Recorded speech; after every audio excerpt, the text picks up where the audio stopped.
The 10th edition of the MEO Rip Curl Pro Portugal. Those were some visions from last year.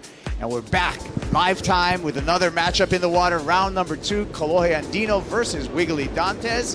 And the loser packs their bag. This is the first of Wiggolly on the replay. Oh, look at the zest there. Where do we go with his zestiness? Lemons?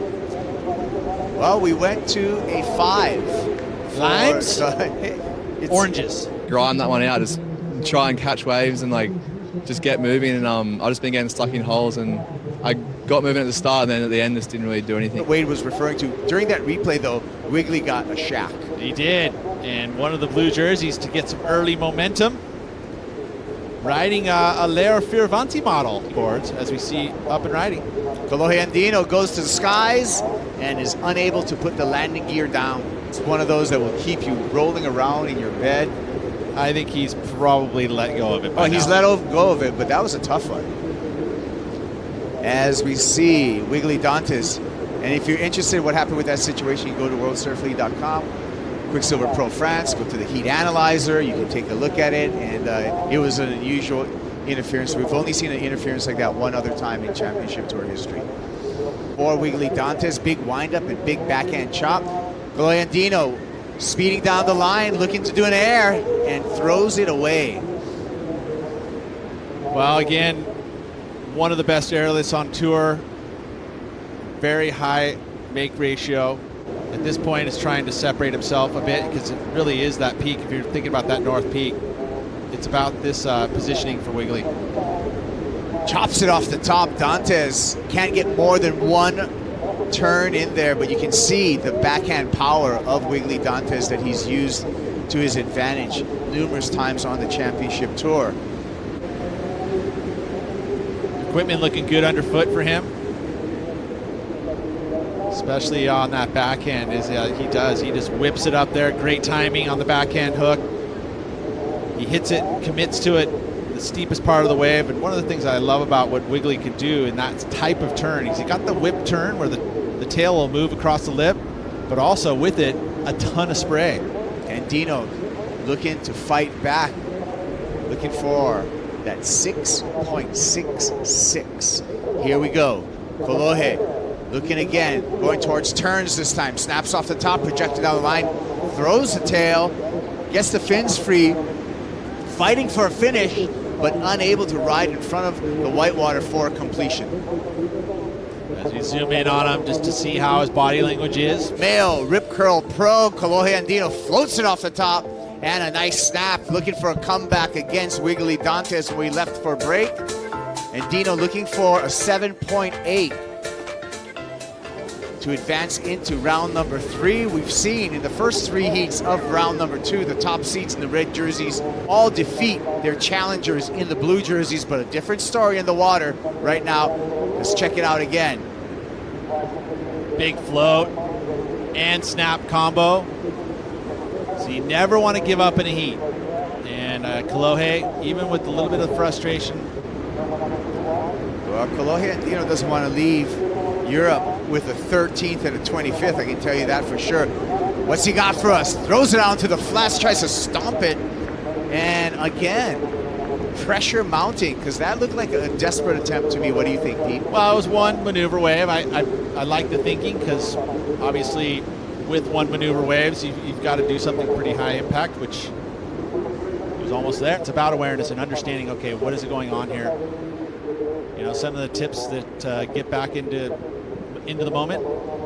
Andino, snap, that's better start for Kolohe. Back up into the lip again. Now he's on his way. Big fin release to finish. A snap of the fingers, and he knows that that is what he needed to do. Well executed after 9 attempts. 6.13. I think that was just a bit of relief. And this wave's tough to compare to anything that we've seen from Wiggolly. Wiggolly's 5 was 2 turns. I mean, that was quick. Connection with the lip on that. Balance was nice. Good variety, so 3 solid turns. I don't see it, like I said, I think he's like, yeah, that felt good. He's in the heat, though, by a long shot now. He's definitely going to match one of Wiggolly's scores. Well, he's been working for Wiggolly Dantas. Looking for a barrel, decides not to, and gets up in the lip for that patented chop on the backhand. Tons of spray letting loose. 5.83 did check in for Andino while Wiggolly got to his feet. So now Andino just needing a 3.9 and he can get his mind around his need.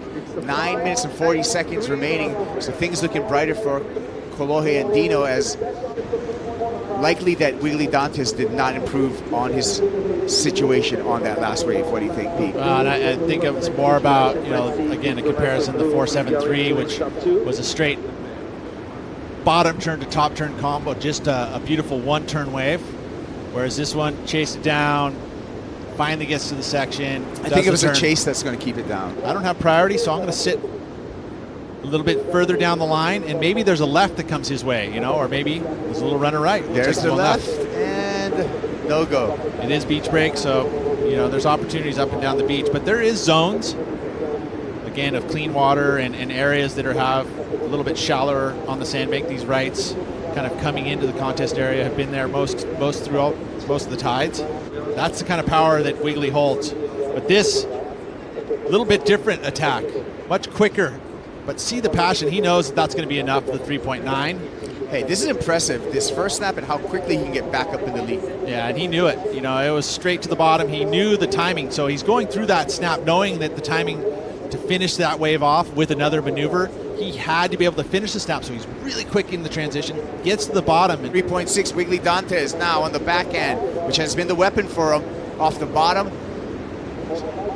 A couple of chops off the top on a smaller right-hander. I don't know if that's going to be the number that he needs, but we're going to be waiting for both scores. Kolohe Andino certainly had the best of the exchange. What do you think, Pete?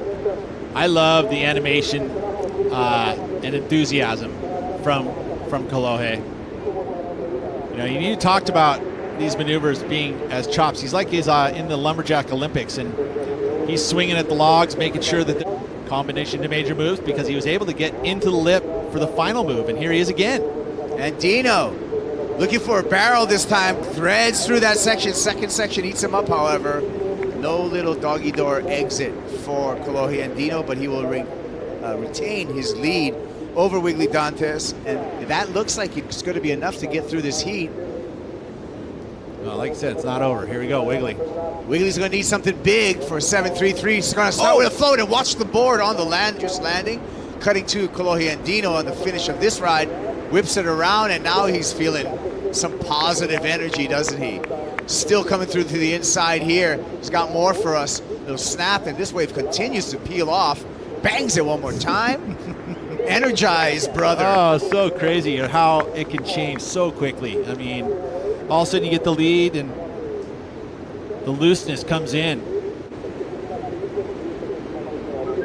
See what he does on the beginning stages of this. There's the first section. See where he places his arms in those snaps. He's so good at having that arm placement. And a lot of it is to twist the body through the maneuver. And the arm placement helps. Even on the bottom turns, you see that back arm whips through it and he swings it forward. And that's extra momentum. Well, you figure the wave itself, a lot of the maneuvers were done towards the end of the wave. There we go.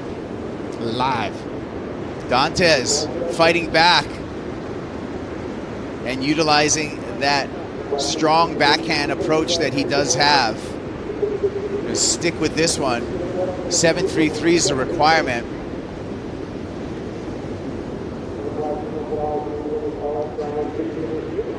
This needed to be a 7.33.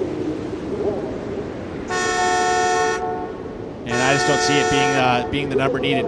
A trend for the top seeds. The red jerseys continue to march through round number 2. We'll be back.